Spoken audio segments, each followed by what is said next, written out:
হযরত ওমর ইবনুল খাত্তাব রাদিয়াল্লাহু তাআলা গভর্নর থাকা অবস্থায় তিনি সেনাপতি পাঠিয়েছিলেন সমরকন্দ। সমরকন্দ জয় করে নিয়ে সমরকন্দে অলরেডি যুদ্ধ চলছে। এই সময় একজন পাদ্রী এসে আমিরুল মুমিনিন হযরত ওমর রাদিয়াল্লাহু তাআলা আনহুকে বলতেছেন, হে আমিরুল মুমিনিন, আমার একটা অভিযোগ আছে। কি অভিযোগ? কই যে আমার দেশে এখন যুদ্ধ চলছে, কিন্তু আমাদেরকে প্রথমে দরকার ছিল ইসলামের দাওয়াত দেওয়া। আমাদেরকে যে ইসলামের দাওয়াত দিয়ে আমরা যদি মুসলমান হয়ে যেতাম, আদৌ কি ইসলাম ধর্মে যুদ্ধের দরকার আছে?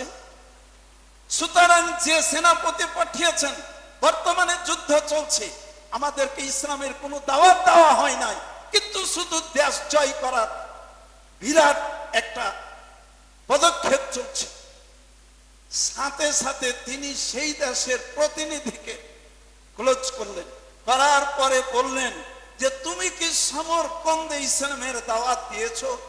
কইছে না হুজুর, দাওয়াত দিইনি। তুমি কি তাদেরকে ইসলামের প্রতি আহ্বান করেছো? কইছে না, করিনি। কইছে এর আগে অন্য যে দেশ তুমি জয় করেছো তাদের কি করেছো? কইছে না হুজুর, করিনি। আমিরুল মুমিনিন হযরত ওমর রাদিয়াল্লাহু তাআলা আনহু ওই সেনাপতিকে তিনি তওবা করালেন এবং সাথে সাথে বললেন যে সমরকন্দ থেকে যত সেনা বাহিনী আছে সব প্রত্যাহার করো। সমস্ত সেনাবাহিনীরা সমরকন্দ ছেড়ে দিয়ে সব সেনাবাহিনী প্রত্যাহার করতেছে। মানুষ দেখতেছে যে ইসলামের কি আদর্শ, ইসলামের কি আদর্শ।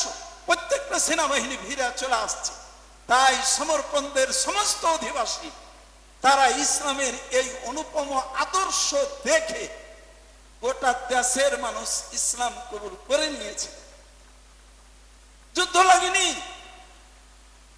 তাই আমাদেরকে বুঝতে হবে যে আমাদের উপর দায়িত্ব যেমন আছে ইবাদতের, দায়িত্ব আছে খিলাফতের। আপনি যে দলই করেন না কেন, কোনো কাউন্টার দেওয়ার জন্য নয়, কোনো মাওলানা বিরোধিতা করবে না, এ কথাই।